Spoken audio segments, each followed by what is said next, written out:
Yes, we are live now. Hello friends, this is Himanshi and welcome to Let's Learn. आज हम discuss करेंगे बाल विकास यानी CDP के कुछ 30 क्वेश्चंस का सेट जिसमें सारे ही टॉपिक्स कवर हो जाएंगे और ये वो क्वेश्चंस हैं क्योंकि रेपिटेटिवली पूछे जाएंगे, थोड़ा सा चेंज ऑफ लैंग्वेज है, टॉपिक्स वही हैं तो ज़रूरी है कि हम इनको डिस्कस करें प्रॉपर तरीके से। सभी को गुड इवनिंग, नमस्कार, राम राम, सत श्री अकाल, अस्सलाम वालेकुम, what you feel connected with. Start करेंगे आज का सेशन, आइए और ज्वाइन कर लीजिए। स्टार्ट करते हैं, चलिए। बहुत ही बढ़िया। अरे कोई कह रहा है लगता है आज मैम नहीं आएंगे, ऐसा नहीं होने वाला है। सीटेट आने वाला है, जब तक बहुत ही बड़ी समस्या ना हो तब तक छुट्टी तो नहीं की जाएगी। ठीक, लाइक शेयर सब्सक्राइब आप कर देंगे। पीडीएफ में आंसर आपको मिल जाएगा। कल एक दो क्वेश्चंस में ऑफिशियल आंसर के साथ जो है ईवीएस की बात कर रहे हैं हम, तो वहाँ क्लैश था। वो पीडीएफ अभी तो आपको नहीं मिली है बट मिल जाएगी टेलीग्राम पर ही, तो आप नीचे डिस्क्रिप्शन बॉक्स में भी आपको टेलीग्राम का लिंक मिल जाएगा, तो वहाँ से आप ज्वाइन कर लीजिएगा। टेलीग्राम पर फ्री चीज़ें आपको अवेलेबल हो जाएंगी। देखिएगा, क्वेश्चन नंबर 1 है, पोल आपके सामने है। 30 क्वेश्चंस, 30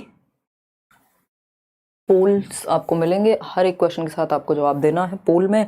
और क्वेश्चन नंबर 1 है, सेलेक्ट द स्टेटमेंट। ये बेसिकली ये 30 क्वेश्चंस वो सेट्स हैं जो पूरे ही सिलेबस को आपके कवर कर लेते हैं, यानी जो ऑनलाइन एग्जाम्स हुए वहाँ से जो ज़रूरी क्वेश्चंस हैं वो हम डिस्कस कर रहे हैं।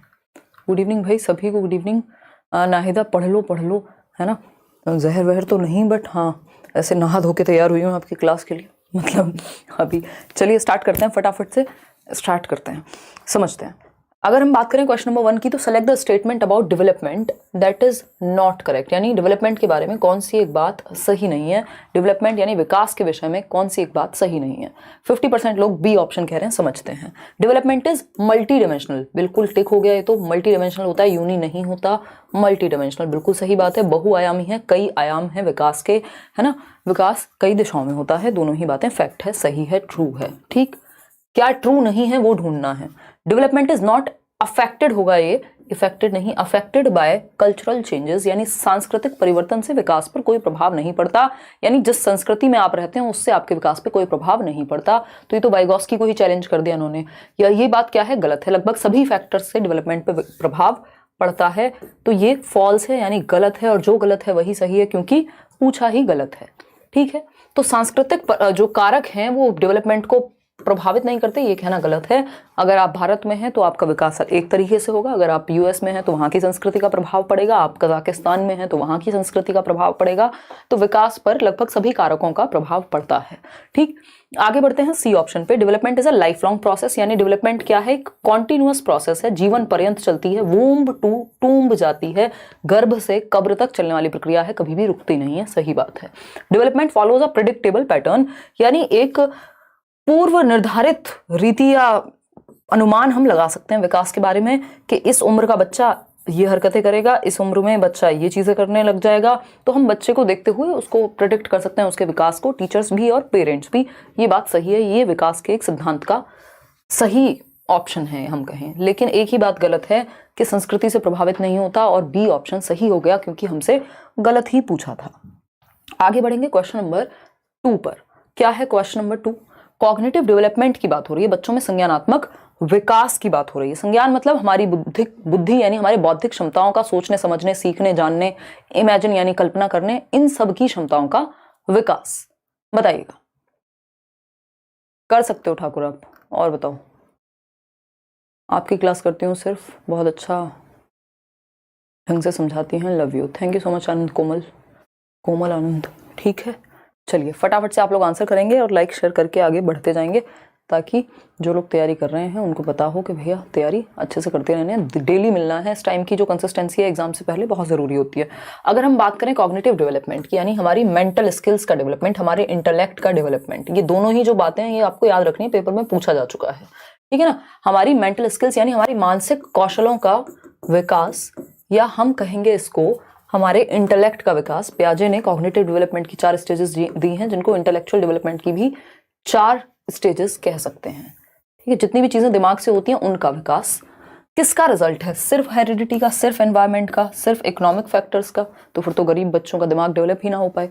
तो हम कहेंगे दोनों का, interaction of heredity and environment, यानी विकास का जो भी परिणाम है, विकास किसका, हेरिडिटी और एनवायरमेंट का प्रोडक्ट है, गुणनफल है आनुवांशिकी और वातावरण का। इतनी बात क्लियर है?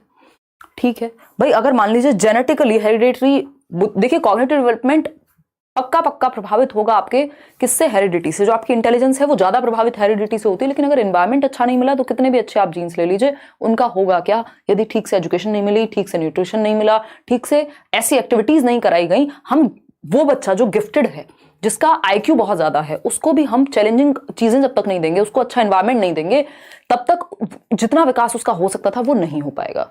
तो एनवायरमेंट तो जरूरी है। तो हेरिडिटी और एनवायरमेंट दोनों ही महत्वपूर्ण हो गए, नेचर और नर्चर जिसको हम कहते हैं। क्वेश्चन नंबर 3 देखिएगा, जवाब दीजिएगा, पढ़िएगा, पोल में आंसर कीजिएगा। क्वेश्चन नंबर 3 है, अ stage in development when an organism can most rapidly acquire, most rapidly यानी सबसे तेजी से एक्वायर कर सकता है एक पर्टिकुलर स्किल को और कैरेक्टरिस्टिक इज कॉल्ड, यानी विकास का वह चरण जब कोई जीव सबसे तेजी से किसी विशेष कौशल या विशेषता को प्राप्त कर सकता है, क्या कहलाता है। यानी वो स्टेज या वो चरण जब आप किसी चीज को सीखें या एक्वायर करें तो वो बहुत तेजी से हो जाए। कहा जाता है ना यार, अब तो हमारी उम्र इतनी हो गई तो ये वाली चीज तो बचपन में ज्यादा अच्छे से हम कर सकते थे, अभी समय थोड़ा सा निकल चुका है। ऐसा नहीं है, खैर हम सीखते रह सकते हैं, प्लास्टिसिटी है, बट एक चरण होता है जब सबसे ज्यादा क्रिटिकल है, उस दौरान अगर आप सीख लेंगे तो बहुत तेजी से सीख जाएंगे। जैसे भाषा विकास के लिए एक चरण है, क्या वो है, अर्ली चाइल्डहुड। तो इसको क्रिटिकल पीरियड कहते हैं हम। क्रिटिकल तो यहां कहीं नहीं दिया, तो क्रिटिकल का दूसरा नाम सेंसिटिव पीरियड है, संवेदनशील काल है। तो जैसे लैंग्वेज डेवलपमेंट के लिए क्रिटिकल पीरियड क्या है, 2 से 6 वर्ष।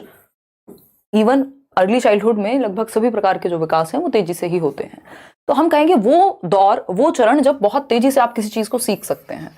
मान लीजिए बच्चा है तो वो फ्लेक्सिबिलिटी उसमें बहुत होती है, तो हम डांस अच्छे से सिखा सकते हैं, तो वो छोटी उम्र में ज्यादा सेंसिटिव होगा। या सेंसिटिव पीरियड जो है, क्रिटिकल पीरियड, संवेदनशील महत्वपूर्ण पीरियड जो है, वो उसी को कहते हैं जब रैपिडली हम किसी चीज को सीख पाए।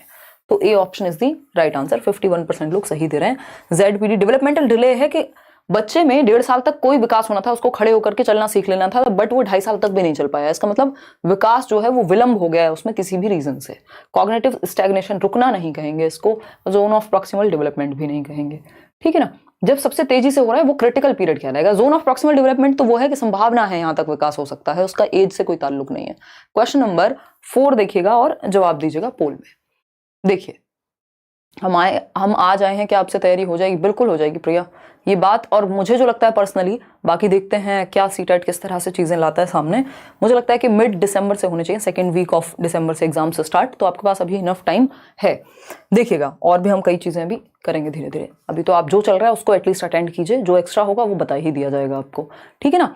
चलिए, अगर हम बात करते हैं, ऑप्शन ए कह रहे हैं 85% लोग, यानी क्वेश्चन नंबर 4 कहता है अ ग्रुप ऑफ चिल्ड्रन, यानी बच्चों का एक समूह है, base their play on a dance reality show, यानी उन्होंने एक प्ले किया है, एक शो को आधार बना करके एक खेल वो कर रहे हैं, एक प्ले ऑर्गेनाइज कर रहे हैं जिसमें एक रियलिटी शो, मान लीजिए बहुत सारे रियलिटी शोज आते हैं, अभी शार्क टैंक आई थिंक बहुत फेमस हुआ था, तो बच्चों ने भी क्या किया कि 4 लोग जज बनेंगे और 4 लोग हैं जो डांस, मान लीजिए डांस का कोई शो है तो उसमें डांस करेंगे और वो पार्टिसिपेंट्स होंगे। ऐसे ही बच्चों ने एक ऑर्गेनाइज कर लिया प्ले उसी के आधार पे, जैसा उन्होंने एक डांस रियलिटी शो देखा था। इमिटेटिंग अ जज, Zafar climbs up on a table and claps while giving comments. तो जब वो जज बना हुआ एक बच्चा है जफार, और वो खड़े होकर के एकदम ताली बजाता है जैसे कि एक रियलिटी शो में बजाते हैं, तो ये क्या है? इमिटेशन है, नकल है, अनुकरण है। Which agency of socialization is illustrated in this example. अब ये बेंड्यूरा से भी हो सकता था कि ये इमिटेटिव लर्निंग है, अनुकरण करके, ऑब्जर्व करके बच्चा सीख रहा है, लेकिन हमसे क्वेश्चन क्या पूछा है, ये जरूरी है कि क्वेश्चन क्या पूछा है। क्वेश्चन है कि कौन सी एजेंसी है सोशलाइजेशन की जो इस एग्जाम्पल के थ्रू दर्शाई गई है। तो हमें पता है मीडिया या टीवी शोज, ये सब किसका हिस्सा है? Secondary agency of socialization. तो ये मीडिया का हिस्सा हुआ। ये जो डांस रियलिटी शो है, ये कोई एजुकेशनल इंस्टीट्यूशन में तो डांस रियलिटी शो चल नहीं रहा था, बच्चे टीवी पे या यूट्यूब पे कहीं ऐसी जगह ही देखेंगे। समझ पा रहे हैं ना? हाँ, कोई कह रहा है इंडिया हार गई आज, इस दुख में है हम। मान ली मैंने आपकी बात, बिल्कुल मान ली, लेकिन एक बात बताओ, जीवन आपका किससे चलेगा? अभी तो जरूरी क्या है कि ठीक है, अब जो हुआ सो हुआ, और अब आप पढ़ाई पे फोकस करें। वैसे तो आपको पहले भी पढ़ाई पे ही फोकस करना था, क्योंकि आपके जीवन का आधार पढ़ाई ही है, बाकी चीजें सेकेंडरी हैं, जब आप एंजॉय करने के लिए देख रहे हैं, सपोर्ट करने के लिए देख रहे हैं, व्हाटएवर द रीजन में भी। तो मीडिया क्या है यहाँ? सही उत्तर है कि दुख मुझे भी ऐसा नहीं है देखिए, तो डांस रियलिटी शो को इमिटेट कर रहे हैं, मतलब ये मीडिया का उदाहरण है। जो सेकेंडरी एजेंसी होती है, अगर पूछा जाता है कौन सी एजेंसी है, तो ये गौड़ कारक है, क्योंकि फैमिली प्राइमरी है, बाकी सब सेकेंडरी है। एजुकेशनल इंस्टीट्यूशन, नेबरहुड, रीजन, जी नहीं। आगे बढ़ेंगे। मास मीडिया का उदाहरण है, मीडिया का उदाहरण है। क्वेश्चन नंबर 5 देखिएगा। आपके फेवरेट प्याजे चचा आ गए हैं और अब आप जवाब देंगे, ऐसे बोलते हैं ना कई लोग। चलिए, तो अगर हम बात करें क्वेश्चन नंबर 5 में, जीन प्याजे की जो थियरी है कॉग्निटिव डेवलपमेंट की, जिसमें उन्होंने 4 स्टेजेस दी हैं, SPCF, sensory motor, pre operational, concrete operational, formal operational, ठीक है। Eight which stage of development concepts requiring a hypothetical deductive reasoning, बस पकड़ में आ गया। हाइपोथेटिको डिडक्टिव रीजनिंग कब आती है? परिकल्पनात्मक निगमनात्मक तर्क कब आता है? हाईएस्ट स्टेज पे, कि अब आप हाइपोथेसिस, परिकल्पना करके, डिडक्शन लॉजिक लगा करके समझ पा रहे हैं और इमेजिन कर पा रहे हैं, किसी प्रॉब्लम को सॉल्व कर पा रहे हैं, कोई एक्सपेरिमेंट कर पा रहे हैं। तो 11 साल के बाद आता है फॉर्मल ऑपरेशनल में, जो कि है डी ऑप्शन। कितने लोग सही दे रहे हैं? सिर्फ 64% लोग सही उत्तर दे पा रहे हैं। देखो, हाइपोथेटिको डिडक्टिव या एब्स्ट्रैक्ट अगर लिख दे कहीं तो आप समझ जाएंगे कि एब्स्ट्रैक्ट की बात हो रही है, तो आंसर क्या होगा? फॉर्मल ऑपरेशनल, 11 साल एंड अबव, 11 से 15 के आसपास, ठीक। मूर्त संक्रियात्मक में लॉजिक पूछता अगर कॉन्क्रीट चीजों के बारे में, अगर मूर्त चीजों के बारे में पूछेगा तो 7 से 11, ये 11 अबव है, ठीक है। इतनी बात क्लियर है। आगे बढ़ेंगे, सिंबॉलिक थॉट पूछेगा तो हम कहेंगे वो है प्री ऑपरेशनल। ये छोटी छोटी चीजें हैं जो पूछ सकता है आपसे। कलेक्टिव मोनोलॉग कहेगा तो भी हम कहेंगे प्री ऑपरेशनल। चलिए आगे बढ़ते हैं। क्वेश्चन नंबर 6 देखिएगा। क्वेश्चन नंबर 6 देखिएगा। आज का हम जो सेशन है इसको एक टेस्ट के रूप में ही ऑर्गेनाइज करने की कोशिश कर रहे हैं कि आप इसको सीरियसली अटेम्प्ट करें। The concept of collective monologue, यानी सामूहिक एकालाप की अवधारणा किसके द्वारा दी गई है? ये हम पढ़ते रहे हैं एट टाइम्स। कलेक्टिव मोनोलॉग यानी बच्चे कलेक्टिवली एक बात अलाप रहे हैं। एकालाप मतलब अकेले बोल रहे हैं लेकिन कलेक्टिवली भी बोल रहे हैं। मोनोलॉग का मतलब होता है, वो याद होगी मूवी, आपको याद कीजिए, वो कार्तिक आर्यन जिससे फेमस हुए थे, कौन सी मूवी है वो? प्यार का पंचनामा, है ना। तो वो लड़कियों के बारे में 1 घंटे तक कुछ कुछ बोलते हैं कि ऐसी होती है, ये होता है, वो होता है, वो अकेले बोल रहे हैं, एकालाप कहते हैं इसको, है ना। तो ये मोनोलॉग हो गया। मोनो का मतलब ये सिंगल, तो यानी खुद से ही अकेले ही राग गा रहे हैं एक तरह से, ठीक। तो ये जो मोनोलॉग है ये तो समझ में आ रहा है, लेकिन कलेक्टिव का क्या मतलब है? मतलब जब कलेक्शन में, जब ग्रुप ऑफ पीपल या बच्चे, मान लीजिए 5 बच्चे हैं, ABCDE, ये क्लासरूम में बैठे हैं और सब अपने अपनी बातें बोल रहे हैं, है ना। इस बच्चे ने कहा, अरे तेरे को पता है मेरे चाचा कल दुबई से आए। दूसरा बच्चा कह रहा है मैं तो गांव गया था, इतना मजा आया। मतलब किसी बात का कोई रिलेशन नहीं, सब अपने आप ही बोल रहे हैं। नहीं, जितने भी लोग वाइगॉस्की उत्तर दे रहे हैं गलत हैं, वो बिल्कुल गलत हैं। ये हमने थियोरी में भी डिस्कस किया है टाइम्स। आंसर है जीन पियाजे। कलेक्टिव मोनोलॉग की बात जीन पियाजे करते हैं और ये 2 से 5 वर्ष, मतलब ये वही ईगोसेंट्रिक स्पीच का ही एक तरह से हिस्सा है जीन पियाजे, ठीक।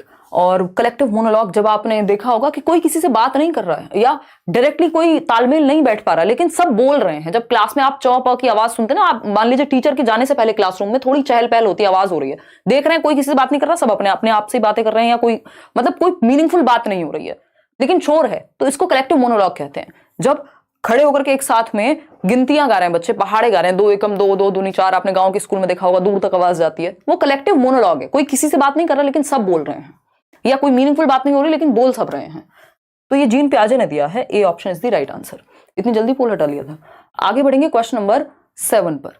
अगर हम बात करते हैं क्वेश्चन नंबर 7 की, तो ये ना वाइगॉस्कियन क्लासरूम, यानी वाइगॉस्की कक्ष में। वाइगॉस्कियन क्लासरूम क्या है? जहां वाइगॉस्की को फॉलो किया जाता हो, जहां वाइगॉस्की को समझा जाता हो, जहां वाइगॉस्की के सिद्धांतों को माना जाता हो, उसको वाइगॉस्कियन क्लासरूम हम कहते हैं। सच्ची बात है, कोई इसमें झूठी बात नहीं है, ठीक है ना। अगर हम बात करें यहां पर, तो हम कितने लोग जुड़े हुए हैं अभी? 21,600 समथिंग। और लाइक कितने लोगों ने किया है? 6200 लोगों ने। कहाँ हैं बाकी के इतने हजार लोग हैं? लाइक शेयर कर दिया करो यार, खुशी खुशी याद से। मान लिया पेपर है, मान लिया इंडिया हार गई है, बट कुछ अच्छा पॉजिटिव तो माहौल बना के रखेंगे सीखते समय, या सीरियस रहेंगे?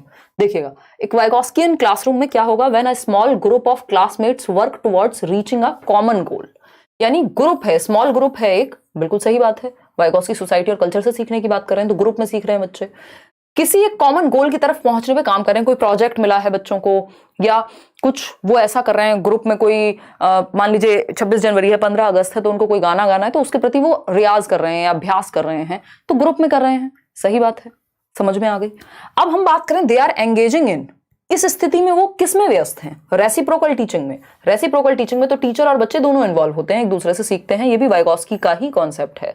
कोऑपरेटिव लर्निंग में या कोऑपरेटिव टीचिंग में कह सकते हैं कि हम ये कहेंगे कि स्मॉल ग्रुप ऑफ बच्चा जो है वो सहयोगात्मक अधिगम में, कोऑपरेटिव टीचिंग नहीं है, लर्निंग होना चाहिए यहाँ, ठीक है ना। कोऑपरेटिव लर्निंग यानी सहयोगात्मक अधिगम, एक दूसरे को सहयोग करके सीख रहे हैं कि भैया तेरे को ये वाला मूव नहीं आ रहा, मैं सिखाता हूँ तेरे को ये वाला मूव, या ये वाली चीज में तेरे को दिक्कत है, कोई अगर वो प्रोजेक्ट बना रहे हैं तो एक दूसरे की हेल्प कर रहे हैं, ग्रुप में सीख रहे हैं, सही बात है। तो इसको cooperative learning, cooperative, collaborative, assistive learning की बात वाइगोस्की खूब करते हैं, एक दूसरे की सहायता से सीखने की बात खूब करते हैं।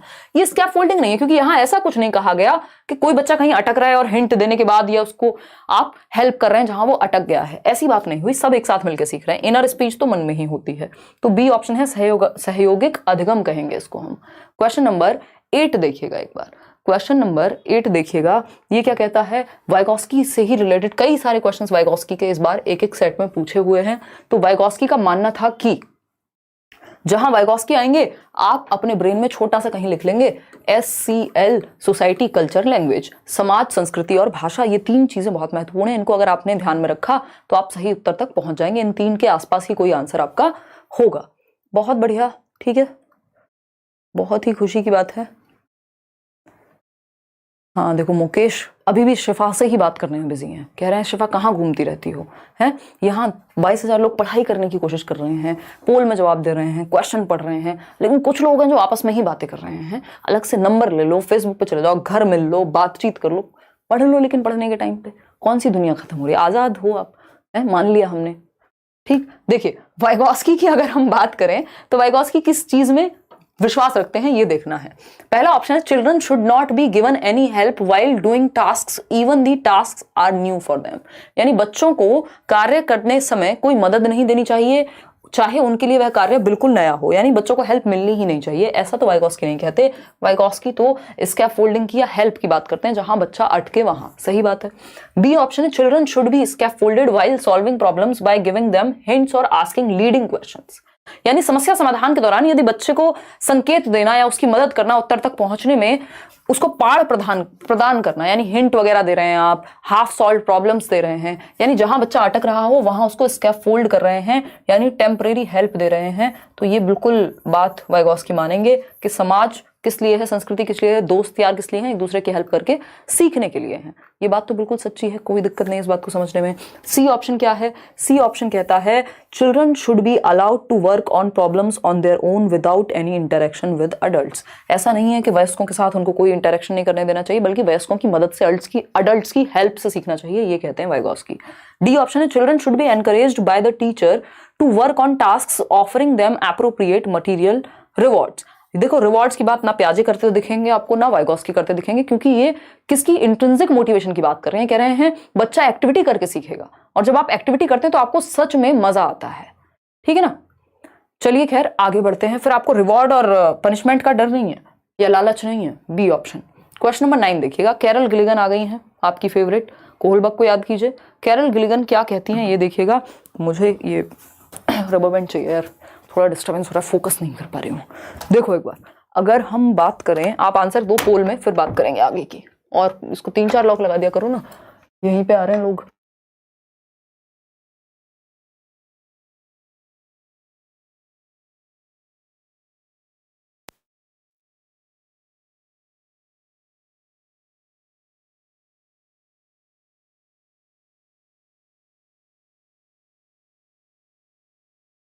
देखिएगा तो कैरल गिलिगन की बात हो रही है, और कैरल गिलिगन क्या कह रही हैं, इन्होंने क्रिटिसाइज किया किसको, कोहलबर्ग को।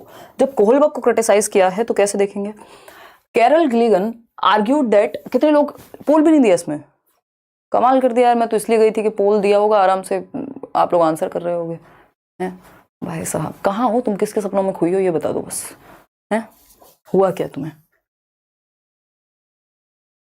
इतनी आज प्यार मोहब्बत से निशा ने इतनी बढ़िया चाय बनाई, गुड़ लेके आई थी घर से, कैसे गांव वाला फील देंगे हम, और भाई साहब जो चाय उसने पिलाई है, मैं गुड़ की चाय शायद दोबारा कभी पीना ही चाहूंगी। मैंने पी थी बचपन में गांव में, बट खतरनाक चाय, मतलब नेक्स्ट लेवल, मैं चक्कर आ रहे हैं अभी तक, इतनी एनर्जी आई है बस बता नहीं सकती।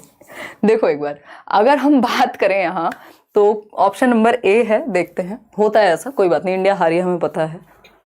कैरल गिलिगन की अगर हम बात करें, लेकिन हमसे बदले क्यों ले रही हो तुम है, ये लोग तो पोल में आंसर करना चाहते थे, इन्होंने क्या बुरा किया था। देखो ए ऑप्शन 79% लोग कहना, समझते हैं, चलिए जवाब दे दीजिए। Argued that feminine morality emphasis emphasizes an ethic of care that is devalued in Kohlberg's theory of moral development। चलिए समझते हैं। देखो सबको हंसी आ गई, सबका एकदम नींद भाग गई।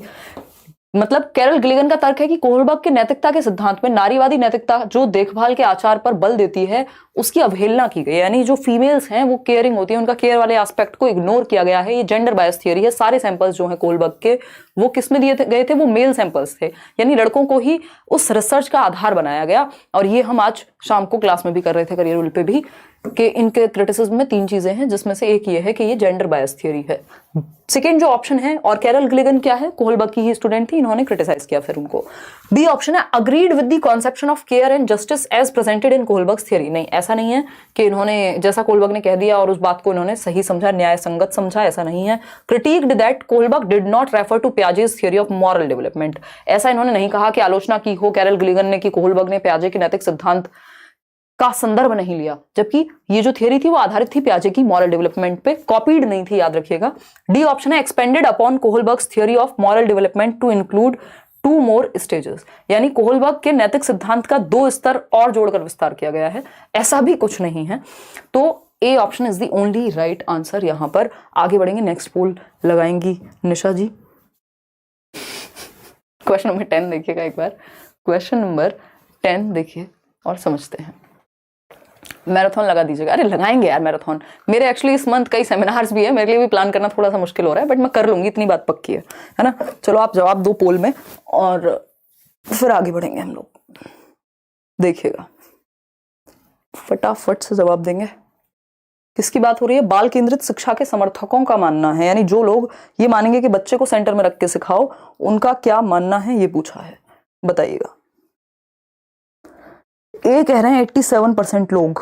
चलिए देख लेते हैं, अगर आप इतने लोग कह रहे हैं तो सही ही होगा है, बट भरोसा कुछ नहीं है आजकल। कई बार तो आप लोग खतरनाक जवाब दे देते हैं और वो सही नहीं होते। देखिएगा, अगर हम बात करें किसकी, अगर हम बात करें ए ऑप्शन की, तो 91% लोग ए ऑप्शन को मान रहे हैं सही। देखेंगे, अगर हम बात करें, ये कह रहे हैं चाइल्ड सेंटर्ड एजुकेशन जो है वो किस चीज को एडवोकेट करती है, यानी समर्थन किस चीज का करती है, क्या मानती है। पहला ऑप्शन है individual experiences are central to the learning process, यानी व्यक्तिगत अनुभव अधिगम प्रक्रिया में केंद्रीय भूमिका निभाते हैं, यानी जो बच्चे का इंडिविजुअल अनुभव है वो मैटर करता है कि उसके इंटरेस्ट, उसके एप्टीट्यूड, उसकी रुचि, उसका जो भी सीखने का ढंग है, उसका पेस ऑफ लर्निंग है, उसके अनुसार आप सिखा पा रहे हैं या नहीं। बिल्कुल सही बात है, इंडिविजुअल एक्सपीरियंस को यहाँ महत्व देंगे। क्यों? क्योंकि बच्चे को हम सेंट्रल रखते हैं। बच्चे को हम क्या रखेंगे? इंडिविजुअल एक्सपीरियंस का मतलब क्या है? चाइल्ड का एक्सपीरियंस, बच्चे का एक्सपीरियंस यहाँ मैटर करेगा। बिल्कुल सही है। फिर भी तीनों ऑप्शन चेक करेंगे। Classroom should be dominated by instructions from the teachers. देखो, टीचर को यहाँ डोमिनेंट नहीं होना, आधिपत्य जो है वो टीचर का नहीं चाहिए, टीचर चाहिए हमें, हिटलर नहीं चाहिए यहाँ पर, ठीक है।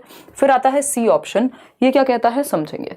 सी ऑप्शन कहता है children's experiences outside the school are irrelevant. ऐसा नहीं है कि बच्चों का जो अनुभव है स्कूल के बाहर, यानी जिस दुनिया से वो आ रहे हैं, जिस समाज से वो आ रहे हैं, जिस माहौल से आ रहे हैं, वो महत्वपूर्ण नहीं है। ऐसा कहना बिल्कुल ही गलत होगा, यानी सी ऑप्शन भी क्या है? खराब है। ठीक है, क्लियर है बात? कोई दिक्कत नहीं है। सारे प्रीवियस ईयर करा लें दीक्षिका, करते जाइए आप बस। ठीक। डी ऑप्शन है children can not be expected to reason and think independently. ऐसा नहीं कि बच्चे स्वतंत्र रूप से नहीं सीख सकते, तो ए ऑप्शन सही है। और हमें पता है child centred education, progressive education जिसकी बात कौन कर रहे हैं? जॉन डुई कर रहे हैं। ये कहती है कि बच्चा बाय नेचर क्यूरियस है, यानी जिज्ञासु है। दूसरी बात क्या है? क्रिएटिव है। और तीसरी बात सीखने की क्षमता रखता है। आगे बढ़ेंगे। CCL से आपको याद कराया था पिछले सेशन में, जब वो 3-3.5 घंटे की क्लास थी जिस दिन। अकॉर्डिंग टू हावर्ड गार्डनर के मल्टीपल इंटेलिजेंस यानी बहुबुद्धि के सिद्धांत के अनुसार, which of the following is not included as a specific type of intelligence, यानी निम्न में से कौन सी बुद्धि गार्डनर के बहुबुद्धि सिद्धांत सम्मिलित नहीं करती है। गार्डनर का बहुबुद्धि सिद्धांत 8 प्रकार की इंटेलिजेंस की बात करेगा, और गार्डनर कहते हैं बुद्धि कोई एक प्रकार की चीज नहीं है, बुद्धि कई प्रकार की हो सकती है। ठीक है, कई प्रकार की हो सकती है बुद्धि। तो वो कई प्रकार जो हैं उनमें से कौन सी एक बात सही नहीं है जो गार्डनर ने बुद्धि के बारे में की है? नॉट सही पूछा है, सही हमसे नहीं पूछा है। 52% लोग कह रहे हैं ये डी ऑप्शन। चलिए समझते हैं। स्पेशल इंटेलिजेंस सही बात है। क्या है? स्थानिक बुद्धि, जो एक नक्शा बनाने वाले व्यक्ति यानी कार्टोग्राफर में पाई जाएगी, जो एक मूर्तिकार में पाई जाएगी, ठीक, जो एक आर्किटेक्ट में पाई जाएगी कि वो स्थान को फटाफट से समझ लेते हैं, जो एक इंटीरियर डेकोरेटर में पाई जाएगी कि भैया अच्छा ये रूम है, इसमें ये चीज यहाँ रखें, तो उनके दिमाग में पूरा एक इमेजिनेशन बन जाएगा। बॉडी काइनेस्थेटिक होता है जो दौड़ना भागना यानी स्पोर्ट्स वगैरह में, या डांसर्स अच्छे होंगे ऐसे लोग। नेचुरलिस्टिक इंटेलिजेंस है जो गार्डनिंग फार्मिंग इन सब में इंटरेस्ट रखते हो, नेचर में इंटरेस्ट रखते हो। तो सृजनात्मक बुद्धि की बात गार्डनर ने अलग से नहीं की है। क्रिएटिव मतलब कुछ नया, अब इन हर एक टाइप में कुछ नया हो ही सकता है, तो क्रिएटिव तो अपने आप ही आ गई, क्रिएटिव को अलग से नहीं दिया गार्डनर ने, तो यही ऑप्शन सही है। क्वेश्चन नंबर 12 देखिएगा। क्वेश्चन नंबर 12 कहता है विच of the following is will be helpful in reducing gender disparities, यानी जो लिंग पक्षपात है उसको कम करने के लिए कौन सा एक तरीका मददगार साबित होगा, बताइएगा। लिंग भेद को कम करने के लिए या दूर करने के लिए कौन सा तरीका सही होगा, ये पूछा है हमसे। तो आप देंगे जवाब कहाँ, पोल में जवाब देंगे, क्योंकि पोल में क्या होता है, आपको लगता है कि भाई पेपर दे रहे हैं आप, वो वाला फील आता है। फटाफट से बताएंगे। बहुत ही बढ़िया।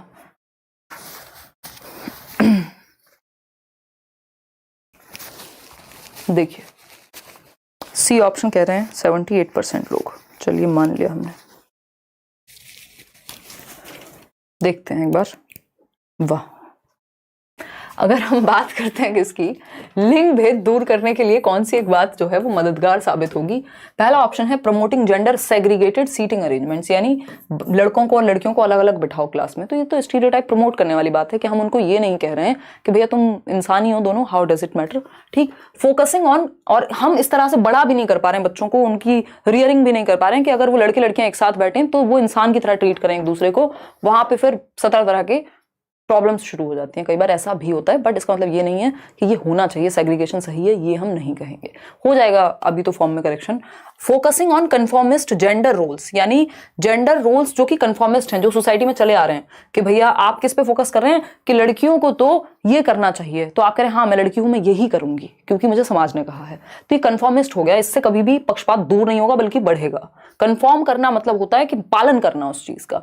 फिर आता है C option, encouraging gender stereotype flexibility, यानी जेंडर रूढ़िवादिता में लचीलेपन को बढ़ावा देना। ये बात सही है कि जो जेंडर स्टीरियोटाइप है उसमें फ्लेक्सिबिलिटी को आप प्रमोशन दें, बढ़ावा दें कि भैया लचीलापन हो सकता है, जरूरी नहीं है कि लड़का ही खाना नहीं बना सकता है, लड़की ही खाना बनाएगी, दोनों में से कोई भी बना सकता है, खाना एक स्किल है खाना बनाना। डी ऑप्शन क्या है, मॉडलिंग जेंडर टाइपिंग, अगर आप जेंडर टाइपिंग बढ़ाएंगे तो स्टीरियोटाइपिंग अपने आप बढ़ जाएगी। टाइपिंग क्या होता है कि लड़कियों को बड़े बाल रखने चाहिए तो बड़े ही रखें आप, है ना, तो अगर इसको हम बढ़ावा देंगे तो क्या होगा, स्टीरियोटाइप भी बढ़ जाएगा। तो सी ऑप्शन ही सही है कि हम फ्लेक्सिबिलिटी लाएं स्टीरियोटाइप को लेकर के, नॉन ट्रेडिशनल रूल्स में दिखाएं, ये गवर्नमेंट भी कह रही है अभी। क्वेश्चन नंबर 13 देखिए, इंडिविजुअल डिफरेंसेस यानी व्यक्तिगत विभिन्नताएं in the preferred learning styles of learners should be dash by the teacher, यानी एक अध्यापिका को अधिगमकर्ताओं की पसंदीदा अधिगम शैलियों संबंधित व्यक्तिगत विभिन्नताओं का क्या करना चाहिए। यानी हर एक बच्चे का इंटरेस्ट अलग हो सकता है, उसकी प्रेफर्ड लर्निंग स्टाइल अलग हो सकती है। जैसे मुझे पिक्चर्स के थ्रू सीखना पसंद है, या ऐसे बहुत सारे लोग होंगे जो विजुअल लर्नर्स हैं, तो उनको पिक्चर भी दिखा सकती है बच्चों को। कुछ होंगे जिनको सुन के सीखना पसंद होगा, तो उनके लिए ओरली कोई एक ऐसी एक्टिविटी ऑर्गेनाइज की जा सकती है। कुछ होंगे जिनको एक्टिविटी करके ही सीखना पसंद होगा। तो जो भी बच्चे की लर्निंग स्टाइल्स हैं, चाहे वो देख के सीखना हो, जनरली 3 स्टाइल्स में हम बांट देते हैं कि एक तो होती है विजुअल स्टाइल, यानी जिनको देख के सीखना ज्यादा पसंद होता है, 65% के अराउंड ऐसे ही लोग हैं जिनको देख के पिक्चर्स वगैरह से जल्दी समझ में आ जाता है। फिर होता है ऑरल स्टाइल, ऑरल का मतलब यहाँ ऑडियो से है, जो सुन करके सीखते हैं। ये है कुछ मेरे ख्याल में कितना 35% के अराउंड, ठीक है 35 फिर तो ये हो गया 100 आपका। देखिएगा ये आई थिंक 30% के अराउंड है। और एक होता है आपका काइनेस्थेटिक, यानी जो एक्टिविटी करके जिनको प्रॉपर तभी समझ में आता है, वो होता है 5%, लेस देन 5% बेसिकली, ठीक है ना। इतनी बात क्लियर है।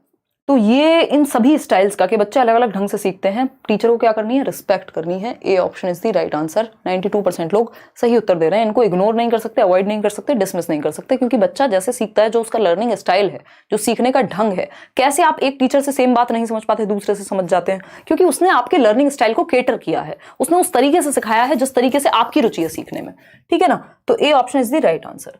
आगे बढ़ेंगे, क्वेश्चन नंबर 14, राष्ट्रीय शिक्षा नीति पे एक सवाल है, देखिएगा। क्वेश्चन नंबर 14 कहता है विच of the following statement is not correct, in the context of holistic और 360 degree multi dimensional report card proposed by assessment of students in national education policy. यानी जो नई शिक्षा नीति है, राष्ट्रीय शिक्षा नीति 2020 में एक 360 डिग्री या होलिस्टिक रिपोर्ट कार्ड की बात हुई, 360 डिग्री बहुआयामी रिपोर्ट कार्ड की बात हुई, जिसमें बच्चे के हर एक पक्ष को आप रखेंगे कि वो स्पोर्ट्स में कितना अच्छा है, वो गाने में कितना अच्छा है, वो पढ़ने में कितना अच्छा है, सारी चीजों को रखा है अपने आप होलिस्टिकली जांचेंगे। तो इसके बारे में कौन सी बात सही नहीं है, नॉट लिखा है, ध्यान से आंसर कीजिएगा, इसमें बहुत सारे लोग गलतियां करने वाले हैं। एक तो नेशनल एजुकेशन पॉलिसी देख के डर नहीं जाना है, ये बस बच्चे के भले की बात कर रही है, आपको इतना ध्यान में रखना है। आंसर वो चूज करना है जिसमें बच्चे को हम सेंटर में रख पा रहे हो, जिसमें बच्चे का भला हो रहा हो, ठीक है ना, इतनी बात। तो अगर हम बात करें यहां पर किस चीज की कि कौन सी बात सही नहीं है, तो जो बच्चे के पक्ष में सही नहीं होगी, जहां बच्चा एक्टिव नहीं होगा, वही यहां पे गलत हो जाएगा। तो आप लोग डी ऑप्शन दे रहे हैं, 58% लोग आंसर। देखते हैं, निशा तुम्हें बुरा तो नहीं लग रहा, हमने तुम्हारी चाय का मजाक उड़ाया? प्लीज बोलो ना लग रहा है। कह रही है नहीं लग रहा, ठीक है कोई बात नहीं। लेकिन हम बहुत ही क्या कहें, आप सभी से 26,000 लोगों के सामने मैं ये कहना चाहूँगी, बहुत ही मेहनत से निशा ने चाय बनाई। मैं बहुत खुश हूँ उस बात के लिए कि उन्होंने प्रयास अच्छा किया। देखिएगा एक बार, ये थोड़ा माहौल चेंज होता रहना चाहिए। तो कौन सी बात सही नहीं है? 3 रिपोर्ट, अब यहाँ पे होंगे कुछ लोग कह देंगे हाँ निशा जी ने इतनी मन से चाय बनाई, आपने ऐसे कह दिया है। The report will include self and peer assessment. ये बात तो सही है कि बच्चे का खुद का असेसमेंट कैसे करता है, वो खुद को कैसे जांचता है और उसके दोस्त उसको कैसे जांच रहे हैं, तो पीयर असेसमेंट भी शामिल हो। The report will include progress of students in the cognitive, affective and psychomotor. जो कैप है बीएस ब्लूम का, संज्ञानात्मक यानी उसके दिमाग को भी, उसके इमोशंस यानी अफेक्टिव एस्पेक्ट, और उसके साइकोमोटर यानी गत्यात्मक पक्ष, जो एक्टिविटी करके सीखना है, वो भी शामिल करेंगे। सी ऑप्शन है, the report will form an important link between home and school. ये बात भी सही है कि जो बच्चे की घर की दुनिया है और जो स्कूल की दुनिया है, उन दोनों को रिलेट कर देना है। बिल्कुल सही बात है, एकदम सही बात है, कोई दिक्कत कोई परेशानी नहीं है इस बात को समझने में, ठीक है जी।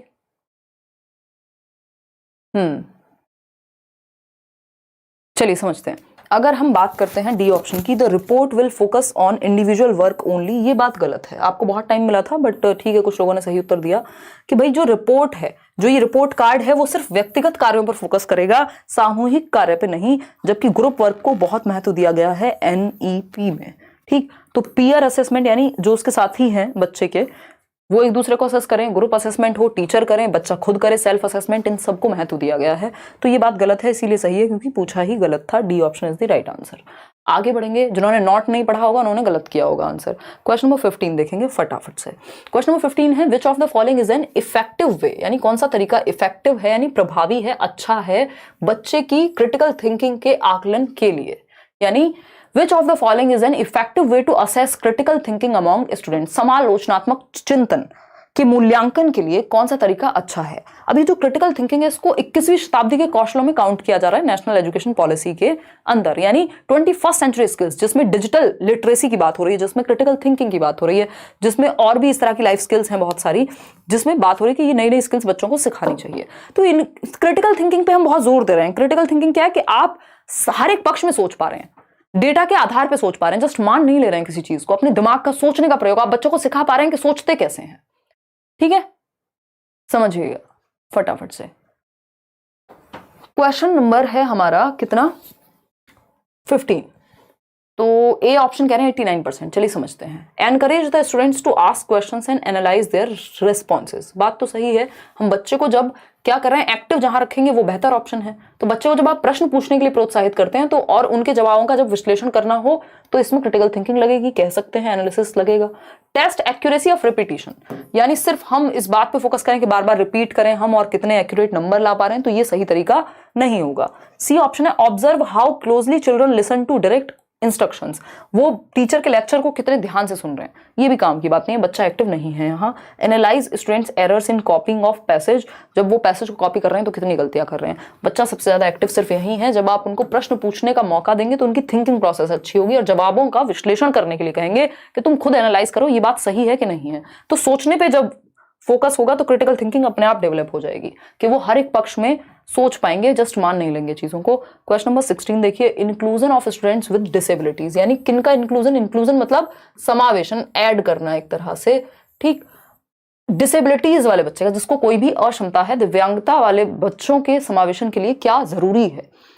इनएक्सेसिबल इंफ्रास्ट्रक्चर, यानी अगम्य मूलभूत संरचना, यानी ऐसा इंफ्रास्ट्रक्चर या ऐसा स्कूल हो जहां बच्चा एक जगह से दूसरी जगह जाने में भी दिक्कत हो। मान लीजिए उसको चलने में दिक्कत है तो भी आपके स्कूल में कोई सुविधा नहीं है, ना लिफ्ट है ना कोई रैंप है, और आपने इस बच्चे का जो क्लासरूम है वो भी 3rd फ्लोर पर रखा है, तो इसको कहेंगे इनएक्सेसिबल इंफ्रास्ट्रक्चर, कि वो एक्सेस ही नहीं कर सकता, ऐसा इंफ्रास्ट्रक्चर, ऐसी बिल्डिंग आपने बनाई है। तो ये बात तो गलत हो गई। इनइक्वालिटी ऑफ अपॉर्चुनिटीज, ये और गलत बात है कि आप अवसरों की ही समानता नहीं दे रहे हैं ऐसे बच्चे को। बैरियर्स टू पार्टिसिपेशन, यानी सहभागिता में ही अवरोध कह रहे हैं कि आप पार्टिसिपेट नहीं कर सकते। नॉन डिस्क्रिमिनेशन एकमात्र सही तरीका है यहां पर उन बच्चों को इंक्लूड करने के लिए जिनको क्या है, डिसेबिलिटी है, कि आप उनके साथ भेदभाव ना करें और सेंसिटिव रहें, संवेदनशील रहें। अगर किसी बच्चे को कोई समस्या है, देखने में समस्या है, तो आप उसको आगे बिठाएं कि भाई उसके साथ जरूरी है कि उसका ध्यान रखा जाए, थोड़ा सा आप सेंसिटिव हो, डिस्क्रिमिनेट ना करें, भेदभाव ना करें। D option. क्वेश्चन नंबर 17 देखिएगा एक बार, क्या कहता है question number 17, difficulties in reading, यानी पढ़ने में समस्या। तो सबसे पहला तो दिमाग में यही आता है कि डिसलेक्सिया की बात हो रही होगी, फिर भी पढ़ते हैं। Mirror images, confusions and reversals of letters are characteristics, यानी पढ़ने में कठिनाई जैसे कि अक्षरों का दर्पण छवि, यानी ऑपोजिट, ए उसको ऐसा दिख रहा है, ऑपोजिट दिख रहा है। छवि भ्रम और उत्क्रमण, यानी रिवर्स कर देता है, सॉ को वॉज, वॉज को सॉ, गॉड को डॉग, डॉग को गॉड। ठीक, निम्न में से किसका लक्षण है, या बी को डी पढ़ रहा है, 6 को 9 पढ़ रहा है। सिंपल आंसर है, आप आंख बंद करके रात को सोते हुए भी बता देंगे कि डिफिकल्टी इन रीडिंग जो है वो किससे जुड़ा हुआ होता है, डिसलेक्सिया से। तारे जमीन पर मूवी याद कीजिए, उसमें जो ईशान अवस्थी बच्चा है उसको दिमाग में बिठा लीजिए, वाचन वैफल्य कहते हैं इसको। पढ़ने में डिफिकल्टी होती है, ऐसे बच्चों को पढ़ते समय बहुत ही इनको दिक्कत होती है, और पढ़ने में दिक्कत होती है इसलिए लिखने में भी हो सकती है। ठीक है, इतनी बात। तो एडीएचडी नहीं है, डिसकैलकुलिया कैलकुलेशन से रिलेटेड होगा। ऑटिज्म वाले बच्चे को तो सोशली इंटरेक्ट करने में दिक्कत होगी और रेपिटेटिव व्यवहार करेगा, तो सी ऑप्शन एकमात्र सही उत्तर है। क्वेश्चन नंबर देखिए 18, लोकोमोटर डिसेबिलिटी। क्या होती है लोकोमोटर डिसेबिलिटी? हिंदी में लिखा हुआ है गतिशील दिव्यांगता, यानी गति करने में दिक्कत होगी, मोटर एक्टिविटीज करने में दिक्कत होगी, चलने फिरने में या हड्डियों से रिलेटेड प्रॉब्लम्स हो सकते हैं इन बच्चों को, है ना। कई बार बैसाखी का इस्तेमाल, व्हीलचेयर का इस्तेमाल, और भी अलग अलग तरह की समस्याएं इनको पाई जा सकती हैं जो चलने फिरने, मूव करने से, मोबिलिटी रिलेटेड प्रॉब्लम्स इनको हो सकती है। ठीक है, वैलिड होगा आकाश, दिक्कत नहीं होगी आपको, लेकिन फिर भी अगर आप फॉर्म भरना चाह रहे हैं, बेशक आप फर्स्ट ईयर में थे तो भी आप भर सकते हैं, उससे कोई नुकसान भी नहीं है। ठीक है ना, दिक्कत होगी नहीं मेरे ख्याल में आपको।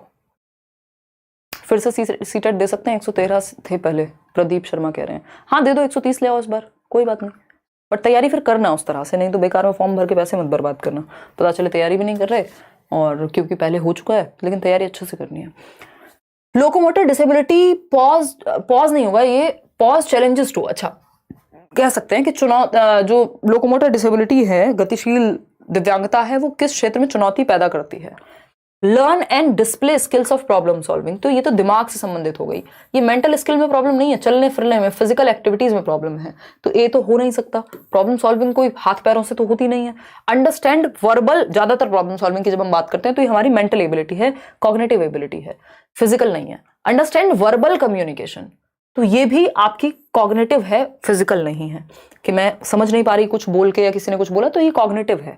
Executive distinctive activities associated with shifting of objects, यानी कि वस्तुओं के स्थानांतरण संबंधित विशिष्ट क्रियाकलापों का कार्यान्वयन। ये बात एकदम सही है कि जब फिजिकली कुछ एग्जीक्यूट करने की बात आती है, कोई एक चीज दूसरी जगह से दूसरी जगह शिफ्ट करने की बात आती है, तो अब इन बच्चों को दिक्कत होगी, क्योंकि इनको चलने फिरने या मोबिलिटी में दिक्कत है, गति करने में दिक्कत है। सी ऑप्शन सही है। फिर भी डी ऑप्शन देखेंगे, participate in games based on concentration. भाई कॉन्सेंट्रेशन में प्रॉब्लम थोड़ी है बच्चे को, चलने फिरने वाले गेम्स में प्रॉब्लम हो सकती है, दौड़ने भागने वाले गेम्स में प्रॉब्लम हो सकती है, बट यहाँ पर कंसंट्रेशन की बात हुई है, तो बड़ा अच्छा क्वेश्चन है। वस्तुओं के स्थानांतरण संबंधी जो समस्याएं हैं, एक जगह से दूसरी जगह ले जाने वस्तुओं को, उसमें दिक्कत होगी, क्योंकि चलने फिरने में दिक्कत है। क्वेश्चन नंबर 19 देखिएगा। क्वेश्चन नंबर 19 क्या कहता है भाई, in order to cater to the needs of students with dysgraphia, यानी कौन से बच्चे हैं डिस्ग्राफिया वाले।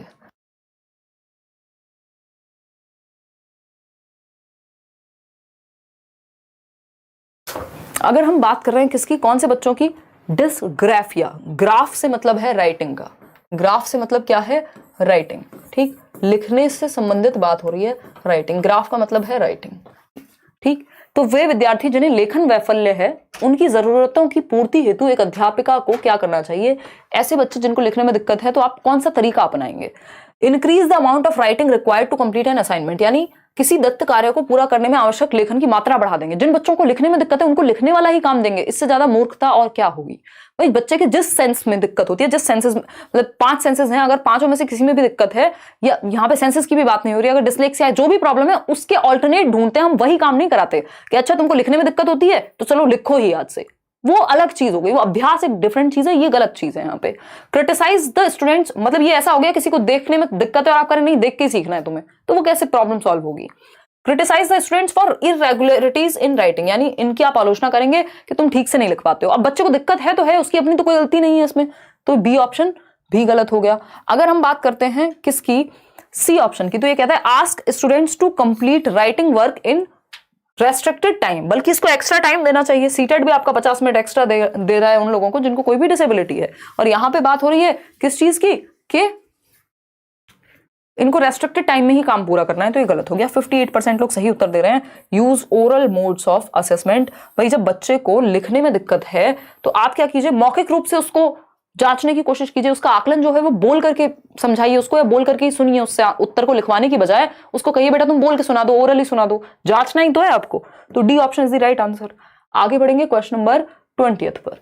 ये क्या कहता है, प्रतिभाशाली बच्चों की बात हो रही है, गिफ्टेड बच्चों की बात हो रही है। Gifted and talented students should be provided with, यानी प्रतिभाशाली और मेधावी बच्चे जो किसी क्षेत्र में बहुत ही अच्छा कर रहे हैं या फिर गिफ्टेड हैं जिनकी बुद्धि बहुत तेज चलती है, इन बच्चों को हम किस तरह का काम दें।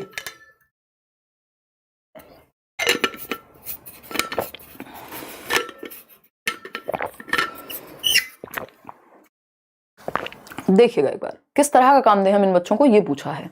तो पहला ऑप्शन है teacher approved learning opportunities only, यानी सिर्फ अध्यापक से स्वीकृत गतिविधियों करने का ही मौका मिलना चाहिए, ऐसा नहीं ये एक्स्ट्रा चीजें करने के लिए लायक होते हैं।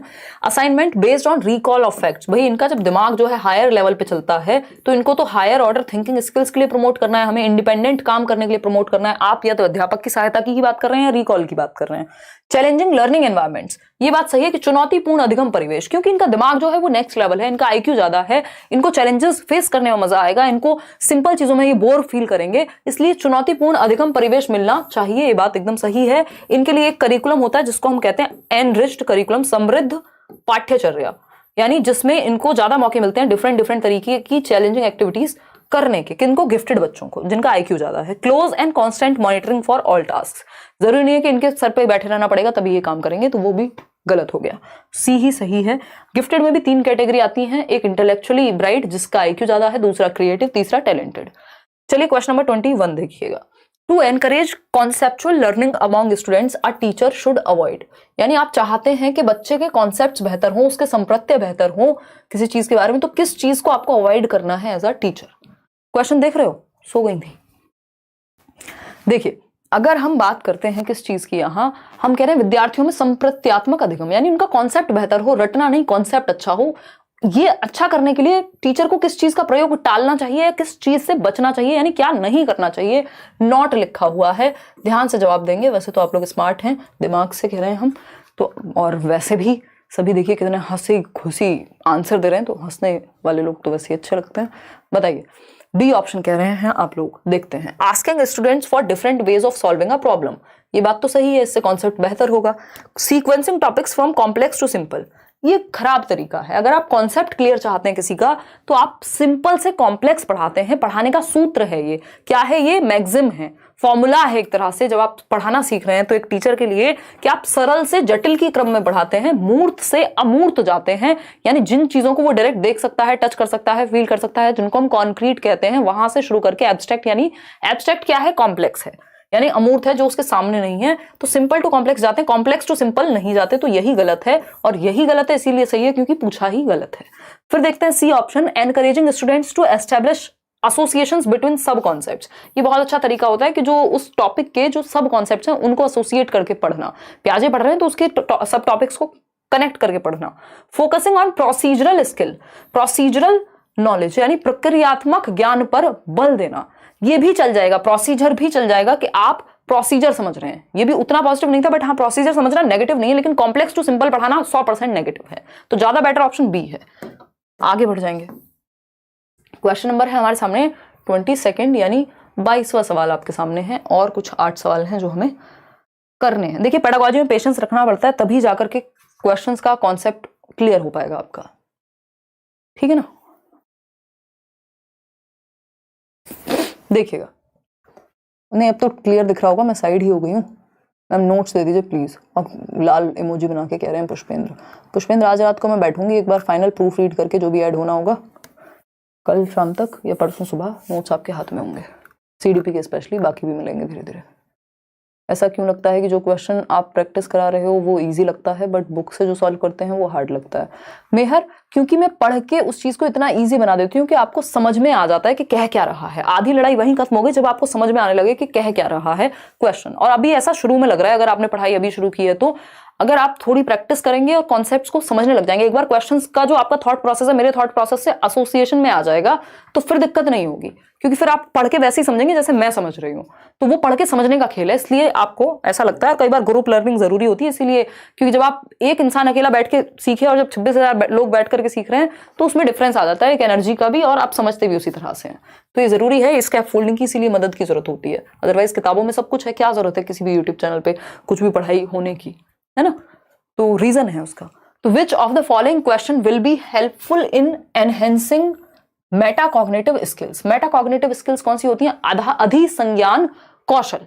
अधिसंज्ञान कौशल वो है कि जो संज्ञान के परे है ना। अभी वो आया था ना, ये फेसबुक का कुछ तो चल रहा था, मेटावर्स, यानी एक ऐसी दुनिया बनाएंगे जो दुनिया के ही परे है। तो मेटाकॉग्निटिव क्या, कॉग्निटिव के भी परे है, एक लेवल आगे है, जो आपके दिमाग में थिंकिंग, रीजनिंग और इमेजिनेशन चल रहा है उससे भी एक लेवल आगे।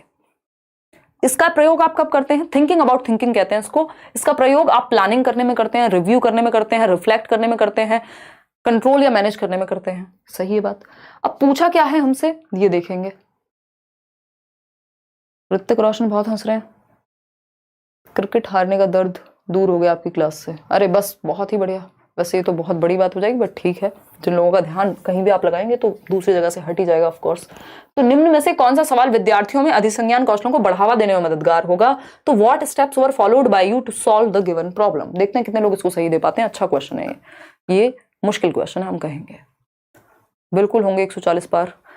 स्ट्रेटजी भी बताएंगे क्योंकि टाइम है अभी अपने पास, मिड दिसंबर से कहीं शुरुआत होनी चाहिए, बट आप तैयारी ऐसे ही करिए कि पहले हफ्ते में भी पेपर शुरू हो जाए तो आप दे पाए।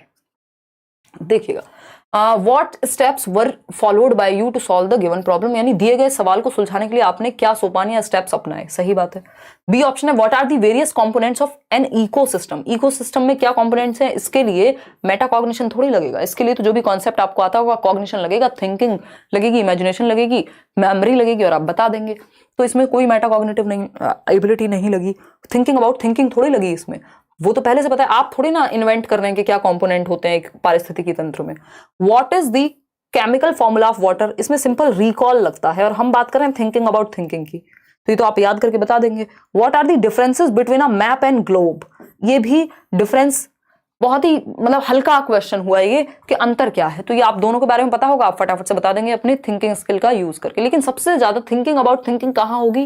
प्लानिंग या रिफ्लेक्ट कहाँ करेंगे आप? रिव्यू कहाँ करेंगे आप? आपको मुड़ करके प्रकाश डालना पड़ेगा कहाँ? जब आप ये कह रहे हैं कि कोई प्रॉब्लम जब आपको दी गई थी तो उसमें आपने क्या स्टेप्स फॉलो किए थे, तो आप दिमाग पे जोर डालेंगे और आप बताएंगे मैंने ये प्लान बनाया था, फिर ये ऐसे किया था या वैसे किया था, और इस चीज को हमने ऐसे कर पाए। मान लीजिए अभी मेरे दिमाग में यही उदाहरण आ रहा है, ये कौन सी मूवी थी जो उरी नहीं, हाँ उरी थी आई थिंक, वो स्ट्राइक वाला, जो कौन सी स्ट्राइक हुई थी एग्जैक्टली, बेसिकली इंडिया ने कोई तो स्ट्राइक की और मेरे को एग्जैक्ट वर्ड्स याद नहीं आ पा रहे हैं, उसके लिए I am so sorry, but आप याद कर पा रहे हैं कि वो जो स्ट्राइक थी उसमें क्या लगा होगा? प्लानिंग लगी होगी, मूवी में दिखाया गया है ना पूरा, तो प्लानिंग लगी होगी। वो जो प्लानिंग लगी होगी, पहले से थिंकिंग अबाउट थिंकिंग लगी होगी कि क्या चीजें गलत हो सकती हैं, तो उसके हिसाब से प्लान करें। तो ये इसमें वही ये क्वेश्चन है कि जब आपने कोई प्रॉब्लम सॉल्व की, कोई बड़ी समस्या थी आपके सामने, तो उसे सुलझाने के लिए आपने क्या क्या स्टेप्स अपनाए, इस पे आपको सोचने पे जोर पड़ेगा कि आपने क्या प्लान किया था, कैसे किया था। सर्जिकल स्ट्राइक, राइट, तो सर्जिकल स्ट्राइक मान लीजिए बड़ा मिशन है, बड़ी चीजें, तो उसमें मेटाकॉग्निटिव स्किल्स लगी होंगी उसको प्लान करने में भी, इवन कि आप ये प्लान करेंगे, ये खराब हुआ तो ऐसे करेंगे, रिव्यू करेंगे, रिफ्लेक्ट करेंगे, थिंकिंग अबाउट थिंकिंग हो रही है कि गलत हुआ तो सही कर लेंगे, ऐसे करेंगे, ये करेंगे, वो करेंगे। तो जब इसके बारे में पूछा गया कि कौन से स्टेप्स फॉलो हुए थे, तो उसमें मेटाकॉग्निटिव स्किल इन्वॉल्व होगी, इसको याद करने में भी इवन, ठीक है ना। तो A option is the right answer. आगे बढ़ते हैं क्वेश्चन नंबर 23। क्वेश्चन नंबर 23 देखिएगा, समझते हैं। बताइएगा एक बार।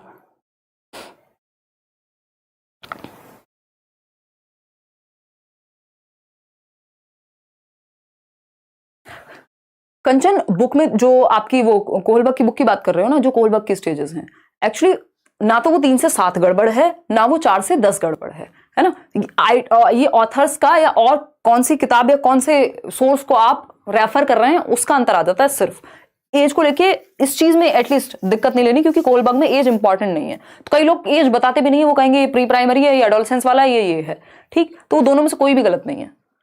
देखिएगा, हमेशा मैं अपडेटेड वे में पढ़ाने की कोशिश करती हूँ, तो उस केस में ऐसा हो सकता है। नहीं, आज तो नहीं दे रही हूँ कोमल नोट्स, बट मैं दे दूंगी। देखिएगा, जवाब दीजिएगा। अगर हम बात करते हैं तो ए ऑप्शन कह रहे हैं ज्यादातर लोग, 94% लोग। Which of the following is favourable to facilitate meaningful learning for students. यानी मीनिंगफुल लर्निंग क्या है? मीनिंगफुल क्या है? जो आपके जीवन से जुड़ा हुआ हो, जिसमें बच्चा क्या हो, इन्वॉल्व हो। तो अर्थपूर्ण अधिगम को बेहतर करने के लिए कौन सा सहायक है? An environment conducive for discovery, learning and construction of knowledge. यानी खोज अधिगम और ज्ञान के निर्माण को बढ़ावा देने वाला एक एनवायरमेंट। बिल्कुल सही बात है। यहाँ मीनिंगफुल क्या है? लर्निंग जो है वो अर्थपूर्ण होगी। क्यों? क्योंकि एनवायरमेंट कॉन्ड्यूसिव है, सुगम है, बेहतर है, जहां पे बच्चा डिस्कवर करेगा, कंस्ट्रक्ट करेगा, यानी बच्चा क्या है, एक्टिव होगा। अब एक्टिव होगा तो मीनिंगफुल लर्निंग होना तय है। बी ऑप्शन है एक्सक्लूसिव फोकस ऑन मेमोराइजेशन। रटने पे फोकस करके रोट लर्निंग होती है, ना कि कौन सी learning? Meaningful. Inculcation of a competition oriented. Competition से भी रोट लर्निंग होती है, सिर्फ आप एक दूसरे से आगे बढ़ने के लिए काम करेंगे, सच में क्या मैटर करता है उस पर नहीं फोकस कर पाएंगे। Pedagogies which are majorly teacher centered. जी नहीं, चाइल्ड सेंटर्ड चाहिए हमें पेडागॉजी, तभी मीनिंगफुल लर्निंग होगी। ए option is the right answer. Question number 24 देखेंगे। एक इफेक्टिव टीचर, एक बढ़िया टीचर, एक अच्छा टीचर जिससे समझ में आती हूँ चीजें। An effective teacher focuses on undifferentiated instruction. ये अच्छा क्वेश्चन है, जवाब दीजिएगा। इसमें आप लोग गड़बड़ करेंगे जिन्होंने चाइल्ड सेंटर्ड एजुकेशन या इंडिविजुअल डिफरेंसेस का टॉपिक पढ़ा है। लेट्स लर्न पे पढ़ाओ, करियर विल पे पढ़ाओ, कोई दिक्कत नहीं है, फटाफट से बताइएगा। बहुत ही बढ़िया।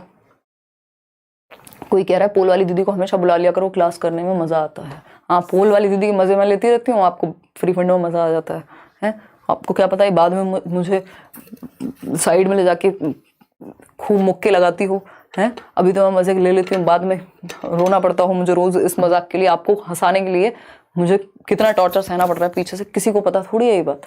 देखिए खैर मैं मजाक कर रही हूँ, ये सब काल्पनिक बातें, इनको दिल पे नहीं लेंगे, है ना।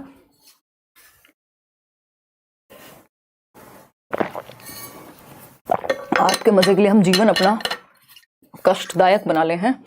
देखिएगा, क्वेश्चन नंबर है आपका 24। एन इफेक्टिव टीचर, एक प्रभावी अध्यापक, focuses on undifferentiated instruction and standardised assessment. ध्यान रखिएगा, स्टैंडर्डाइज्ड असेसमेंट बिग नो, ठीक, फ्लेक्सिबल होना चाहिए, ध्यान रखिएगा। अनडिफरेंशिएटेड नहीं, डिफरेंशिएटेड चाहिए हमें। डिफरेंशिएटेड बाकी कहीं दुनिया में यूज नहीं करते, लेकिन जब बात होती है इंडिविजुअल डिफरेंसेस की, तो डिफरेंशिएटेड इंस्ट्रक्शन जरूरी होता है। क्यों? क्योंकि बच्चे अलग अलग हैं, तो उनको इंस्ट्रक्शन भी अलग अलग दी जाएगी। ये चाइल्ड सेंटर्ड एजुकेशन और इंडिविजुअल डिफरेंसेस में हम ध्यान रखते हैं कि डिफरेंशिएटेड इंस्ट्रक्शन, विभेदी अनुदेशन। लिख लीजिएगा कहीं, इसको अलग से नोट्स में काम आएगा। कई लोग हैं जो क्लास के प्रॉपर नोट्स बनाते हैं, जो भी वो सीखते हैं, ये जरूरी है। डिफरेंशिएटेड इंस्ट्रक्शन यानी विभेदी अनुदेशन कहते हैं हम इसको। यानी बच्चे अलग अलग हैं, जब विभिन्नता बच्चों में है तो आपके इंस्ट्रक्शन में, आपके पढ़ाने के तरीके में भी डिफरेंट लेवल्स होने चाहिए। इसी को विभेदी अनुदेशन कह रहे हैं। विभेदी का मतलब, डिफरेंशिएटेड का मतलब ये नहीं कि आप बच्चों के साथ कुछ डिफरेंस कर रहे हैं या आप पार्शियलिटी कर रहे हैं, ऐसा कुछ नहीं है। इसका मतलब ये है कि अलग अलग बच्चे के इंटरेस्ट, एप्टीट्यूड के अनुसार उसके अलग अलग जिस भी लेवल पे बच्चे हैं, डिफरेंट लेवल्स पे आप पढ़ा पा रहे हैं, बच्चे को सेंटर में रख के पढ़ा पा रहे हैं, तो ये पॉजिटिव चीज है। अनडिफरेंशिएटेड एकदम नेगेटिव हो जाएगा, क्योंकि फिर आप सबको एक ही तरीके से पढ़ा रहे हैं, डिफरेंट तरीके से नहीं पढ़ा पा रहे हैं, तो ये तो गलत हो गया। अब आता है B option, takes care of the emotional needs of his students. ये बात सही है कि अपने विद्यार्थियों की भावनात्मक आवश्यकताओं का ध्यान रखता है। अब मुझे पता है आप लोग बेहद दुख में हैं, इंडिया हार गई है सेमीफाइनल्स में, तो उस केस में क्या हुआ, अब आप दुख में हैं। अब इमोशनल नीड्स का ध्यान रखने के लिए मुझे तब से मजाक करना पड़ रहा है, बेशक मैं भी बहुत दुख में हूं, ठीक है। तो अपने विद्यार्थियों की भावनात्मक आवश्यकताओं का ध्यान रखता है, बेसिकली बच्चों को इमोशनली सेफ फील हो। ये तो मजाक की बात हो गई, ठीक। पीनलाइजेस स्टूडेंट्स फॉर रॉन्ग आंसर्स, यानी गलत उत्तर देने पे बहुत ही डांट पड़ती हो बच्चों को। फोकसेज ऑन रिप्रोडक्शन, तो अगली बार बच्चे फिर आंसर ही नहीं देंगे गलती के डर से। Focuses on reproduction of knowledge, तो रिप्रोडक्शन ऑफ नॉलेज है कि ज्यों का त्यों आप रट्टे लगा करके उगल दे रहे हैं, तो वो गलत बात होगी। आगे बढ़ेंगे नेक्स्ट क्वेश्चन पे, और आप लाइक शेयर करने के मूड में आज लग नहीं रहे हैं, इतने दुखी हैं। क्वेश्चन नंबर 25 देखिए। अगर हम बात करें क्वेश्चन नंबर 25 की, तो ये कहता है विच of the following is a desirable practice in teaching students in middle school, यानी माध्यमिक विद्यालय में विद्यार्थियों को पढ़ाने के लिए वांछनीय तरीका कौन सा है, यानी वही कक्षा 5, 6, 7, 8 तक ही होंगे बच्चे यहाँ पे। तो अगर मिडिल स्कूल की बात कर रहे हैं हम, तो 6 से 8 की अगर हम बात करें तो कौन सा तरीका सही होगा। मिडिल स्कूल को भी भूल जाइए, देखिए पढ़ाने के लिए कौन सा सही तरीका है। Encouraging students to figure out multiple ways of problem solving, सही बात है। Encouraging single method of problem solving, भैया एक समस्या के समाधान के मल्टीपल तरीके हो सकते हैं, सिंगल मेथड पे क्यों फोकस करें। Dictating step by step solution, यानी आप हिटलर बन गए और आप कह रहे हैं इसके बाद यही स्टेप अपनाना है, उनको आप फ्रीडम नहीं दे रहे बच्चों को, तो ये भी गलत है। डी ऑप्शन है discouraging group work and peer collaboration, encourage करना है ग्रुप में सीखने को, डिस्करेज या हतोत्साहित नहीं करना होता समूह में सीखना, ठीक। तो ए ऑप्शन ही सही है कि आप बच्चों को प्रोत्साहित कर रहे हैं कि वो मल्टीपल वेज, यानी किसी समस्या के समाधान के अनेक तरीके इजाद करें, क्योंकि समस्या समाधान के मल्टीपल वेज हो सकते हैं, कोई एक तरीका तो फिक्स होता नहीं है। तो A option is the right answer. Question number 26 देखिएगा एक बार और जवाब दीजिएगा पोल में। इन लॉन्ग रन, अच्छा क्वेश्चन है, in long run dash oriented goals will keep students intrinsically motivated, यानी जब हम लॉन्ग रन में देखेंगे, लॉन्ग रन मतलब लंबे समय में, लंबे समय अंतराल में, एक होता है कि आप देख रहे हैं कि अरे यार अभी तो मैच देख लूं, पेपर देखा जाएगा, तो आप लॉन्ग रन का सोच नहीं पा रहे कि आपका जीवन जो ज्यादा प्रभावित होगा वो आपकी पढ़ाई से होगा, मैच से नहीं होगा उतना। मैच आप अच्छा करके भी देख सकते हैं या अपने टाइम को मैनेज करके भी देख सकते हैं।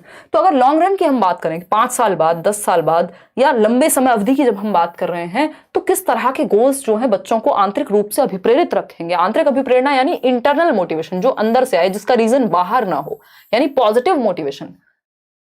किस तरह के गोल सेट करने से व्यक्ति में आएगा। जैसे अभी हमें 6 साल से ज्यादा हो गए लेट्स लर्न पे जुड़े हुए, सालों साल लगातार मेहनत चलती रहती है, हर बार सीटेट आता है, काम होता है, आप लोगों को हेल्प मिलती है, और ये टोटली क्या है, इंट्रिंसिक मोटिवेशन है। अदरवाइज ऐसी कोई नीड नहीं है कि रोज सेशन लिया जाए, है ना, ये नीड नहीं है, लेकिन ये नीड आपके लिए है। अगर मैं आपके पॉइंट ऑफ व्यू से देखूं या मेरे मोटिवेशन के पॉइंट ऑफ व्यू से देखूं, तो मुझे ये चीज पसंद है।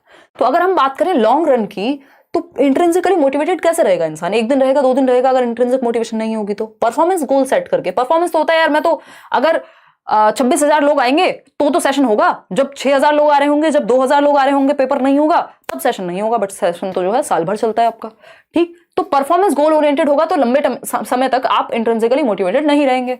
कॉम्पिटिशन एक दूसरे से के किसी और से आगे निकलना है इसलिए आप कर रहे हैं, तो एक टाइम के बाद आप या तो बोर हो जाएंगे या फ्रस्ट्रेट हो जाएंगे अगर आगे नहीं निकले तो, ठीक। फिर आ जाएगा लर्निंग गोल। अगर आपका गोल लर्निंग है कि मुझे सीखने को क्या मिल रहा है, मुझे मजा आ रहा है इस चीज में, तो लर्निंग ओरिएंटेड गोल वाला जो व्यक्ति है वो ज्यादा खुश रहेगा, लॉन्ग रन में आंतरिक रूप से अभिप्रेरित रहेगा। लोग कमाए, पैसा ज्यादा आए, कम आए, आप जीवन में जो भी करें, बट आप खुश रहेंगे। याद कीजिए वो 3 इडियट मूवी, छोटा कैमरा होगा बट छोटी गाड़ी होगी, छोटा घर होगा, वो आर माधवन का जो डायलॉग है, वो इंट्रिंसिक मोटिवेशन को प्रमोट करने वाली बात है, क्योंकि लर्निंग गोल है कि कुछ सीखने को मिल रहा है। अवॉइडेंस, बाकी जो भी मिलेगा वो एक्स्ट्रा है ना, लर्निंग मेन गोल है। अवॉइडेंस ओरिएंटेड अगर गोल है कि यानी बस किसी तरह से फेल ना हो, पास हो जाए, तो उसमें भी आप ज्यादा दिन तक इंट्रिंसिक मोटिवेशन नहीं रख पाएंगे। परफॉर्मेंस जो है वो एक्सटर्नल मोटिवेशन है, बाकी सारे एक्सटर्नल मोटिवेशन है। Learning for the sake of learning is positive motivation.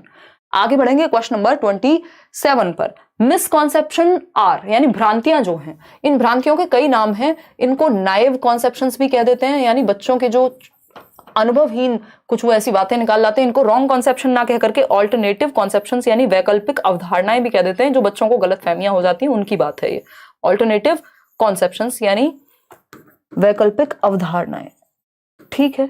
देखिएगा, unusual to get formed among students, यानी विद्यार्थियों में पैदा होना असामान्य बात है। भाई गलती कर रहे हैं, मतलब सीख रहे हैं अगर बच्चे, तो कुछ ऐसी अवधारणाएं भी पैदा हो सकती हैं, कंफ्यूजन भी हो सकती है, कोई भी कंफ्यूजन हो सकती है ना। बच्चे को लग रहा है जब वो ट्रेन में बैठ के जा रहा है कि भैया ट्रेन, पेड़ जो हैं वो भी मेरे साथ चल रहे हैं, तो ये एक ऑल्टरनेटिव कॉन्सेप्शन है। तो ऐसी भ्रांतियां भी कई बार हो जाती हैं, लर्निंग का ही पार्ट है। ये नहीं कह सकते कि अनयूजुअल है, नॉर्मल है, ये नॉर्मल पार्ट ऑफ लर्निंग है। पूरी तरह से क्या है, प्रक्रिया का ही पार्ट है, अधिगम प्रक्रिया का ही प्राकृतिक अंग है। जब आप सीखेगा बच्चा तो नेचुरल है कि थोड़ी बहुत कंफ्यूजन हो सकती है, वो दूर हो जाएगी। प्योरली इलॉजिकल एंड बेसलेस ऐसा नहीं कहेंगे, हिंड्रेंस नहीं है, टीचिंग लर्निंग में एक रिसोर्स का काम करेगा। तो B option is the right answer. आगे बढ़ेंगे, आपका फेवरेट क्वेश्चन जिसमें असर्शन और रीजन है, यानी एक स्टेटमेंट है, एक कथन है और उसका कारण है। फटाफट से देखेंगे, इसको देख के डरेंगे बिल्कुल नहीं। असर्शन क्या है, स्टेटमेंट क्या है और रीजन क्या है। इसका असर्शन है, it is important to encourage children to speculate over causes of various phenomenon occurring around them, यानी विद्यार्थियों को अपने आसपास होने वाली विभिन्न घटनाओं के कारणों का अंदाजा लगाने के लिए बढ़ावा देना चाहिए। मतलब कोई चीज अगर आसपास उनके एनवायरमेंट में हो रही है तो उसका क्या रीजन हो सकता है, उसका कारण क्या है। आजकल पॉल्यूशन बढ़ रहा है तो क्या कारण है भैया, तो मल्टीपल रीजंस बच्चे ढूंढेंगे इस चीज के लिए, आप बढ़ावा देंगे, उनको एनकरेज करेंगे। सही बात है, बिल्कुल ट्रू है ये बात। बच्चे एक्टिव होंगे और वो सीखेंगे अपने एनवायरनमेंट के आसपास जो भी चल रहा होगा। रीजन क्या है इसका, children seek to understand the causes of everything they see around them and these causal explanations lead them towards construction of meaningful theories या मिनी थियोरीज। अब बच्चे अपने आसपास दिखी हर घटना का कारण खोजना चाहते हैं और उनकी कारक व्याख्या उन्हें लघु सिद्धांतों के निर्माण की ओर ले जाती है। यानी कि बच्चे क्या है, क्यूरियस हैं, वो जिज्ञासु हैं, उनके आसपास जो हो रहा होता है वो उसको जानना चाहते हैं। बात तो सही है, ट्रू है। और अगर जब वो जानेंगे, कारण खोजना चाहेंगे और खोजते हुए कहीं पहुंचेंगे तो उनके अपने अपने लघु सिद्धांत बन जाएंगे। आप किसी से बात करेंगे, अच्छा भाई ये जो दहेज प्रथा है, ये डॉरी है, ये सही है कि गलत है, तो आप देखेंगे उस व्यक्ति की अपनी एक थियरी होगी, यदि उसने थोड़ा भी कारण जानने की कोशिश की होगी। तो ऐसे ही फिर आपके छोटे छोटे मिनी सिद्धांत बनते चले जाएंगे, मिनी क्या कहेंगे, थियरीज बनती चली जाएंगी जब आप रीजंस ढूंढ रहे होंगे आसपास। तो ठीक बात है, इसमें कोई गलत तो है नहीं। तो A and R both are true, R is the correct explanation, क्योंकि वो ऑलरेडी क्यूरियस हैं तो उसमें बढ़ावा देना चाहिए और क्या पता कौन बदलाव ले आए। तो A option is the right answer. Question number 29 second last question है बट असर्शन का ही क्वेश्चन है।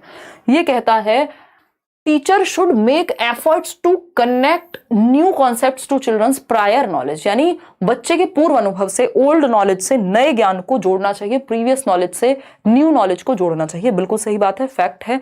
जो भी बच्चे को पहले से आता है उसमें एडिशन करना चाहिए या उसी से कनेक्ट करना चाहिए लर्निंग को। बिल्कुल सही है, ट्रू है ये बात। ठीक, फिर आता है reason, learning is a continuous process that takes place outside the school as well, यानी अधिगम एक निरंतर प्रक्रिया है जो विद्यालय के बाहर भी होती है। यानी अधिगम एक कैसी प्रक्रिया, कॉन्टिन्यूअस चलती रहती है और सिर्फ स्कूल में ही, बाहर जीवन में भी होती है, बच्चे बाहर से भी सीखते हैं। दोनों बातें एकदम सही हैं, दोनों में से कुछ भी गलत नहीं है, सही रीजन है एकदम। कि प्रीवियस नॉलेज से क्यों जोड़ रहे हैं, क्योंकि बच्चा जो बाहर जीवन में अनुभव करके आया, ऐसा थोड़ी है वो काम नहीं आ सकता उसके क्लासरूम में, तो इसलिए हम प्रीवियस नॉलेज से जोड़ते हैं। तो A option is the right answer. आगे बढ़ेंगे, क्वेश्चन नंबर 30 देखिएगा, लास्ट क्वेश्चन है आज के लिए। जवाब दीजिएगा पोल में, फिर हम छुट्टी कर देंगे आज आपकी।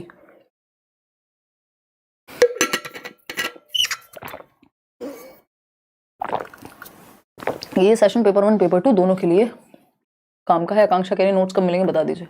मैं समझ रही हूँ यार आपकी बात, आज जल्दी खत्म हो गई क्लास। अच्छा साहिल, जल्दी कहाँ, 1 घंटा तो हो ही गया। हाँ, मतलब आज के सेशन में जो ओवर एक्सप्लेनेशन वाले टॉपिक्स थे वो कम थे, मतलब जिसमें बहुत ज़्यादा डिटेल में, कई बार होता है ना, वो क्वेश्चंस पे भी डिपेंड करता है कि कितनी एक्सप्लेनेशन की ज़रूरत है। और अभी हम इतने दिनों से सीख भी रहे हैं, नहीं तो मेरा बस चले तो कितनी भी देर समझा दूं, बट मैं आपको बोर नहीं करना चाहती हूँ।